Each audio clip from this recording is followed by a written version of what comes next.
पिता पुत्र और पवित्र आत्मा के नाम पर आमीन। क्रिस्त में प्रिय भाइयों बहनों, आप सबों को मॉर्सी डिवाइन रिट्रीट सेंटर की ओर से जय यीशु। फिर से आगमन काल के हमारे इस आध्यात्मिक तीर्थ यात्रा के एक कार्यक्रम के 17वां दिन में मैं आप सबों को सहर्ष स्वागत करता हूं। आइए आज ईश्वर का वो निमंत्रण को हम सहर्ष स्वीकार करें। ईश्वर अपना स्वयं का पहचान मुक्तिदाता के रूप में हमें देना चाहता है। आगमन काल के तैयारी में, एकदम निकटतम तैयारी में हम सब व्यस्त हैं। हमारे बाहरी तैयारी के साथ साथ हमारी आध्यात्मिक तैयारी भी तेज रफ्तार से आगे बढ़ रहे हैं। यीशु वचन, प्रार्थना और अन्य आध्यात्मिक कार्य एवं भक्ति कार्यों के मदद से ईश्वर पर और सभी ईश्वर के अद्भुत कार्यों पर मनन चिंतन करते हुए मुक्तिदाता की राह देखकर हम सब बैठे हैं। प्रभु का उस प्रथम आगमन का यादगारी का पर्व मनाने के लिए जब हम अपने आप को तैयार कर रहे हैं, ईश्वर वचन आज हमें सांत्वना और प्रतीक्षा प्रदान करते हैं। स्तोत्र ग्रंथ 84 में वचन संख्या 9 में हम इस प्रकार पढ़ते हैं कि जो ईश्वर पर श्रद्धा रखते हैं उनका मुक्ति निकट है। जब हम ईश्वर पर विश्वास करने लगते हैं, उसे मुक्तिदाता के रूप में स्वीकार करने के लिए तैयार होते हैं, हमारे आध्यात्मिक जीवन में यदि हम प्रभु द्वारा निर्धारित उस सीमा से बाहर हो चुके हैं, उससे दूर हो चुके हैं, उसे भूल गए हैं, तो जब हम उससे फिर उस सीमा के अंतर्गत पृथ्वी के उन सांसारिक सुख सुविधा के, सांसारिक एवं लौकिकता के उस सीमा से जब हम ईश्वर द्वारा निर्धारित उस सीमा के अंतर्गत आते हैं, तब हमारी मुक्ति होगी।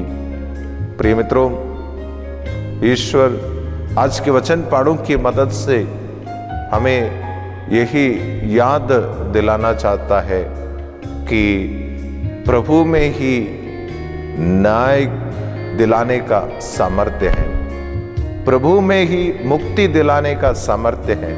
किसी और वस्तु हमें मुक्ति प्रदान नहीं कर सकता। कोई भी वस्तु, व्यक्ति हमें मुक्ति या सुख और आराम नहीं दे सकता। शाश्वत एवं अनंत सुख और आराम अन्य कोई भी वस्तु हमें दे नहीं सकता। इसलिए जो प्रभु पर श्रद्धा रखते हैं उन पर न्याय एवं शांति की वर्षा होगी। सच्चाई पृथ्वी पर पनपने लगेंगे और न्याय ओस की बूंदों की तरह, बादलों की पानी की तरह हम पर बरसा पड़ेंगे। यदि हम विश्वास करते हैं तो प्रभु को मुक्तिदाता के रूप में स्वीकार करने की जरूरत है। आइए मित्रों, इस आगमन काल के इस निमंत्रण को हम स्वीकार करें। सांसारिक एवं बाहरी तैयारियों के साथ साथ हम आध्यात्मिक कार्यों के लिए भी उत्सुकता दिखाए। हमारे सभी भक्त कार्य, सभी तैयारी को पूर्णता तक ले जाने में हम उत्सुकता दिखाए। आइए हम अपने आप को प्रभु के सामने विनम्रता से हमारे सारे कमियों को, बुराइयों को स्वीकार करते हुए उसी के साथ पेश करने के लिए हम इस वक्त प्रयास करें, कोशिश करें, जिससे आज हमें प्राप्त इस वचन की मदद से प्रभु हमें मुक्ति एवं न्याय दिलाए। आज बेंजामिन लकड़ा, जो जीसस यूथ के सदस्य हैं, एवं फादर संजय कुरिकाटिल की ओर से हमें ईश्वर वचन का संदेश प्राप्त है और Saint John the Baptist Catholic church Rajnandgaon के गायक मंडली द्वारा गाए गए आध्यात्मिक गीत करोल गीत की मदद से हम प्रार्थना करें। प्रभु हमें मुक्ति प्रदान करें। पिता पुत्र और पवित्र आत्मा के नाम पर आमीन।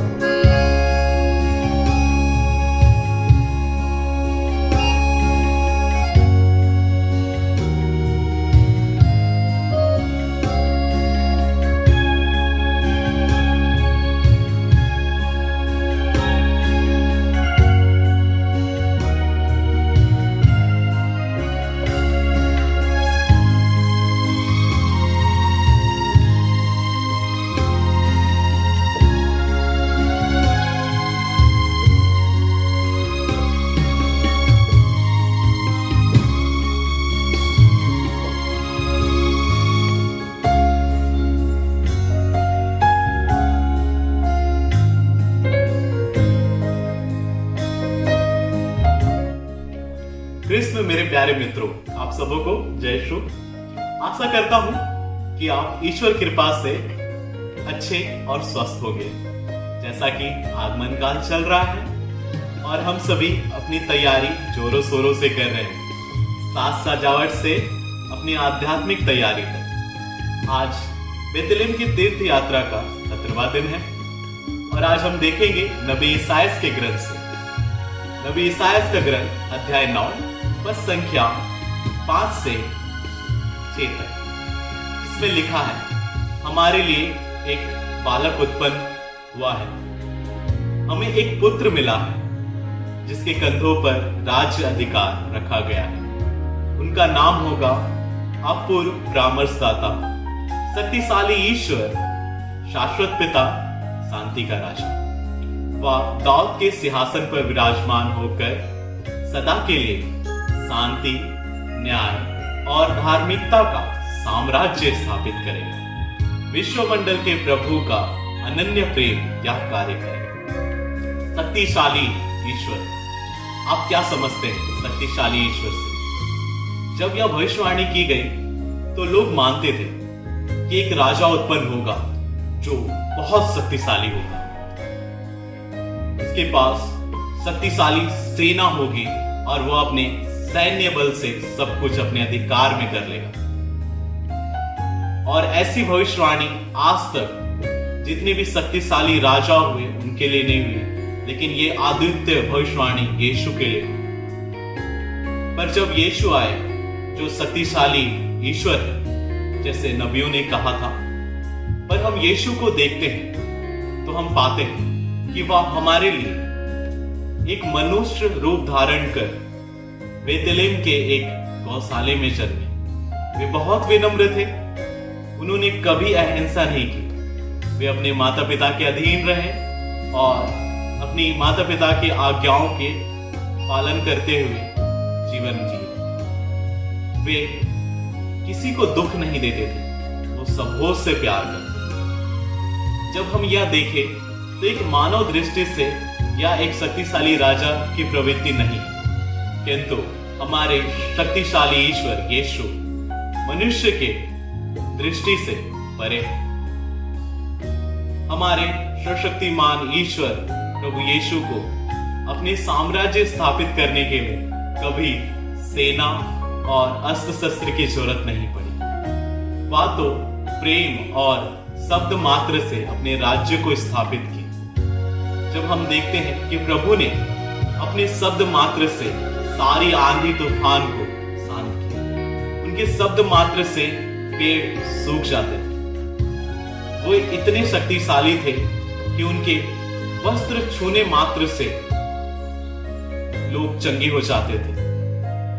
वे जो कर सकते थे वो बड़े से बड़े वैद्य और चिकित्सक नहीं कर सकते थे, जो प्रभु यीशु ने अपने शब्द मात्र से सभी रोगों को और रोगियों को चंगा किया।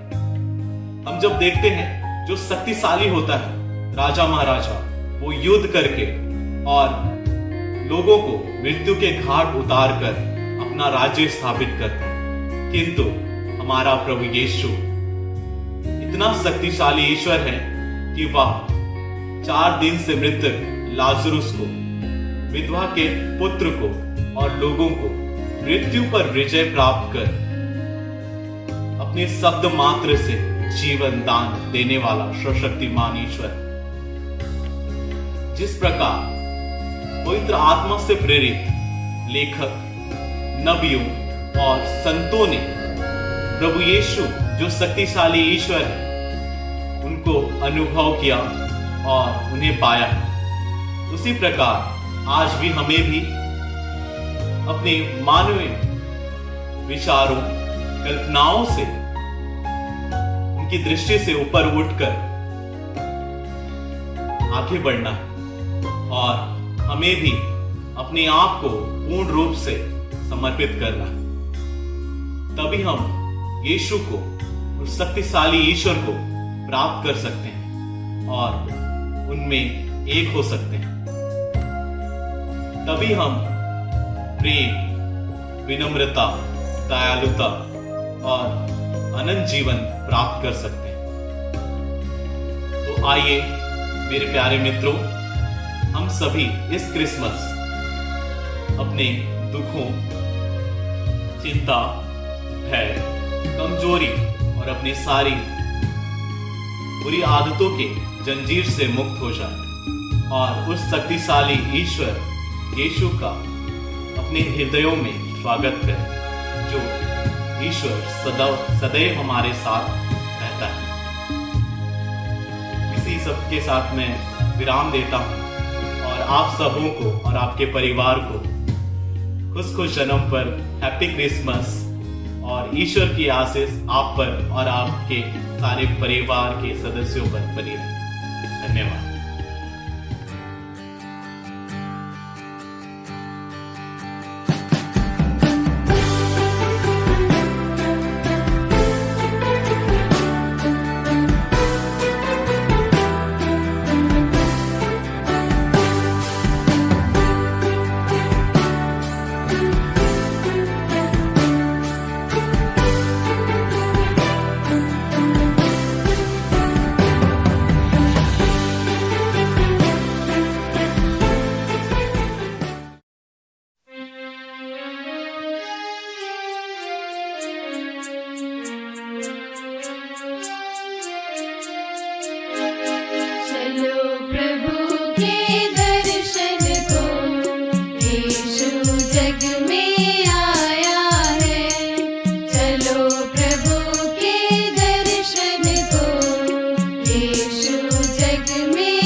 सबको जय यीशु। संत लूकास का सुसमाचार अध्याय 1 पद संख्याएं 25 से 38 तक में हम देखते हैं कि गब्रियल स्वर्गदूत कुंवारी मरियम के पास जाकर बड़ी खुशी का संदेश देते हैं कि मुक्तिदाता यीशु मसीह को तुम प्रसव करेगी। शायद ये वचन भाग पढ़ते समय हम सोचे होंगे कि क्यों मरियम को पिता परमेश्वर पुत्र का मां बनने के लिए चुना।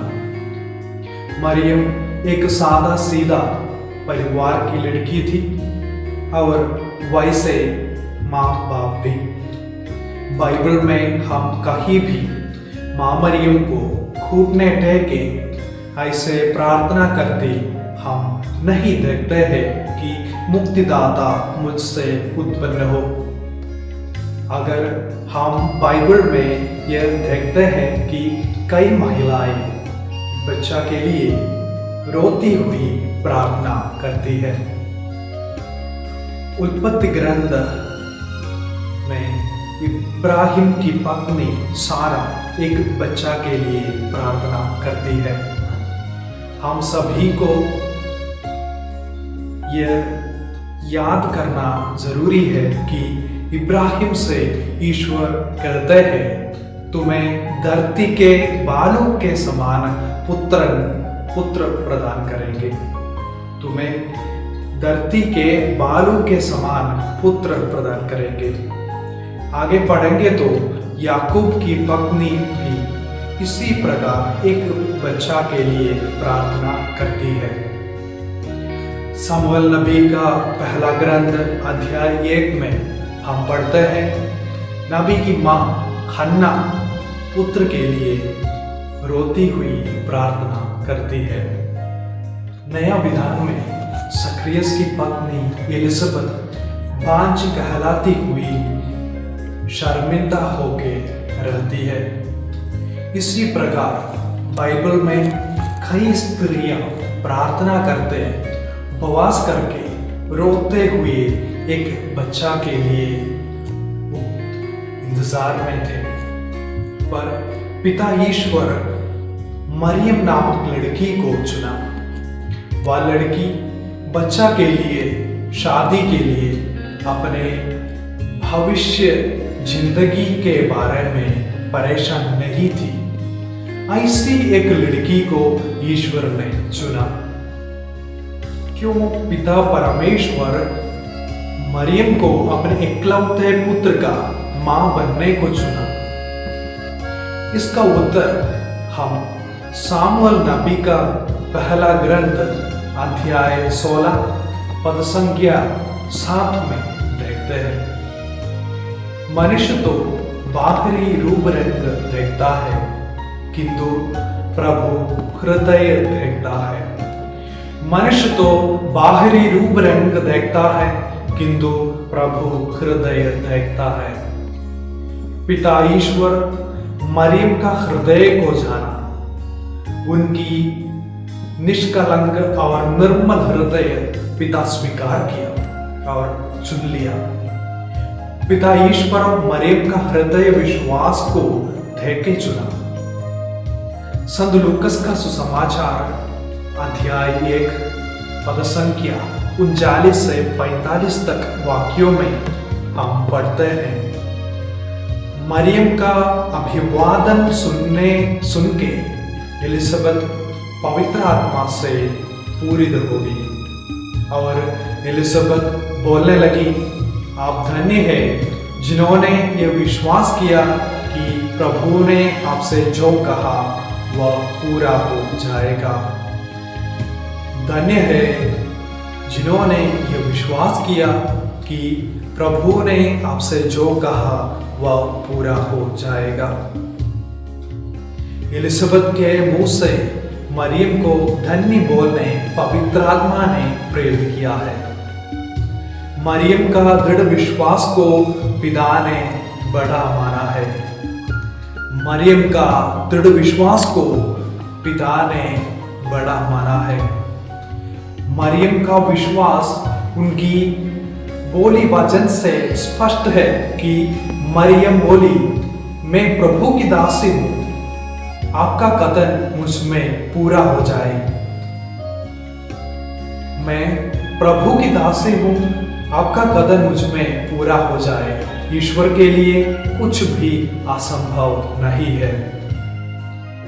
मरियम को यह दृढ़ विश्वास थी कि ईश्वर के लिए सब कुछ संभव है, इसलिए वह पूर्ण रूप से अपनी जिंदगी को ईश्वर के समक्ष रख देती है। ये प्रार्थना बोल के कि मेरी इच्छा नहीं बल्कि आपकी इच्छा है, मेरी इच्छा नहीं बल्कि आपकी इच्छा है। जब मरियम ईश्वर के हाथों में सब कुछ दिया, तब शब्द मांस बन जाता है। मरियम अपने को समर्पित करते वक्त क्रिस्त मरियम के अंदर गठन किया। आज का सुसमाचार भाग में भी हम इसी को देखते हैं। हम अपने को समर्पित करना है। जब हम अपने आप को पूर्ण रीति से समर्पित करें, तब क्रिस्त हम में भी उत्पन्न होंगे। हम भी प्रार्थना करें, हे प्रभु, जैसे मरियम आपको अपने पेट में वहन किया, उसी प्रकार हम भी आपको अपने हृदय में वहन करने के लिए कृपा दीजिए। हमारे कार्यों को नहीं बल्कि आपकी इच्छा को हमेशा प्रथम स्थान देने हमें सिखाइए। आपका आगमन के लिए तत्परता के साथ तैयार करने के लिए हमें योग्य बनाइए, ताकि हम पूर्ण रूप से हम में उत्पन्न हो जाए। पिता, पुत्र और पवित्र आत्मा के नाम पर